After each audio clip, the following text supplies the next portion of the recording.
မင်္ဂလာပါရှင်။လေယာမြေလောက်ပိုင်ခွင့်ပုံစံ9ရှောက်ထားပုံအစဉ်စဉ်ကိုသိပါလား။ဒီဗီဒီယိုလေးမှာပြောပြသွားမှာဖြစ်ပါတယ်။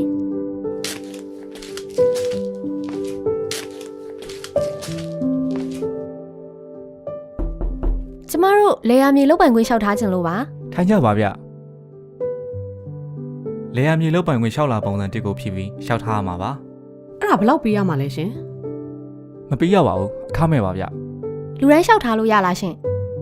မရပါဘူးခင်ဗျအခုပြပြမဲ့အချက်တွေနဲ့ကိုက်ညီဖို့လိုပါတယ်လေယာမြေလောက်ပိုင်ခွင့်ရှောက်ထားမဲ့သူဟာအသက်16နှစ်ပြည့်ပြီးတဲ့နိုင်ငံသားဖြစ်ရပါမယ်အခွန်ဆောင်ထားတဲ့ပြည်သားလွှဲပြောင်းပေးရစာစတဲ့ပိုင်ဆိုင်မှုထောက်ထားတင်ပြပေးနိုင်တဲ့သူဖြစ်ရပါမယ်လေယာမြေလောက်ပိုင်ခွင့်ရရှိနေသူရဲ့တာသမီဒါမှမဟုတ်မိသားစုဝင်ဒါမှမဟုတ်အုပ်ထင်းသူဖြစ်ရပါမယ်လေယာမြေနဲ့သက်ဆိုင်တဲ့တည်ဆဲဥပဒေနဲ့ညီလက်ရှိလောက်ကင်နေသူဖြစ်ရပါမယ်ဥပဒေနည်းဥပဒေနဲ့ညီတရားဝင်အကျိုးခံစားခွင့်ရှိသူဖြစ်ရပါမယ်ရက်ကွယ်ဒါမှမဟုတ်ကြီးရွာအုပ်ချုပ်ရေးမှုနဲ့ဒယ်နီစီသက်သေနဲ့ဦးတို့ကထောက်ခံပေးရပါမယ်ဒီချက်တွေနဲ့ပြည့်စုံနေဆိုရင်လေယာမြေလောက်ပိုင်ခွင့်ရှောက်ထားနိုင်ပါပြီခင်ဗျာ ။ရှောက်ထားပုံအစဉ်စဉ်ကိုလည်းပြောပြပေးပါအောင်ရှင်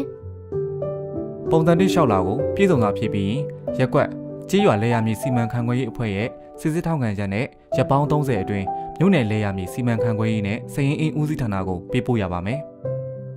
ပုံစံတစ်စာရွက်ကိုတော့ပြည့်စုံဖြစ်ပြရမယ်ဗျမဟုတ်ရင်မြို့နယ်လေယာမြေစီမံခန့်ခွဲရေးအဖွဲ့ကလျှောက်လာကိုပြန်ပို့ပေးလိမ့်မယ်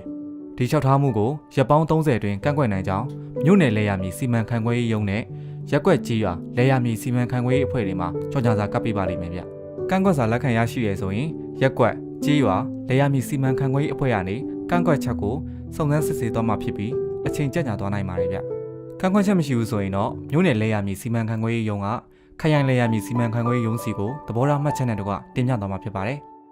ရှောက်လွှာကိုခရိုင်လေယာမြေစီမံခန့်ခွဲရေးရုံးကစစ်ဆေးပြီးရှောက်ထားချက်ကိုခွင့်ပြုကြောင်းဒါမှမဟုတ်ငင်းပယ်ကြောင်းဆုံးဖြတ်ပြီးမြို့နယ်လေယာမြေစီမံခန့်ခွဲရေးရုံးကိုပေးပို့ပါမယ်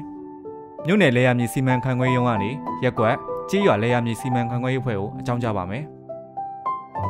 ခွင့်ပြုရဆိုရင်တော့လေယာမြေလောက်ပိုင်ခွင့်ပုံစံ9ရရှိဖြစ်ပါတယ် ။ဒီအစဉ်တွေအားလုံးပြီးဖို့အတွက်အချိန်ဘယ်လောက်ကြာတက်လဲရှင် ကန့်ကွက်တာမျိုးမရှိဘူးဆိုရင်တော့ပုံမှန်အားဖြင့်3လကနေ4လအထိအချိန်ယူပါတယ် ဒါနဲ့လင်မယား2ယောက်လုံးနာမည်နဲ့ရောရှောက်ထားလို့ရတာဗျ ဟုတ်ကဲ့ပုံစံ9လျှောက်ထားတဲ့အခါမှာပူးတွဲလျှောက်ထားလို့ရပါတယ်ခင်ဗျာ ။အခုလိုပြည့်ပြည့်စုံစုံရှင်းပြပေးတာကျေးဇူးတင်ပါတယ်ရှင်။စာရွက်စာတမ်းအနေနဲ့လုပ်ငန်းစဉ်အစဉ်စဉ်ကိုသိသွားပြီဆိုတော့ကျမတို့ရှောက်လာဖြည့်လိုက်တော့မယ်နော်။ လိုအပ်တဲ့ချက်လက်တွေပြည့်စုံနေဆိုတော့လျှောက်လာဖြည့်လို့ရပါပြီ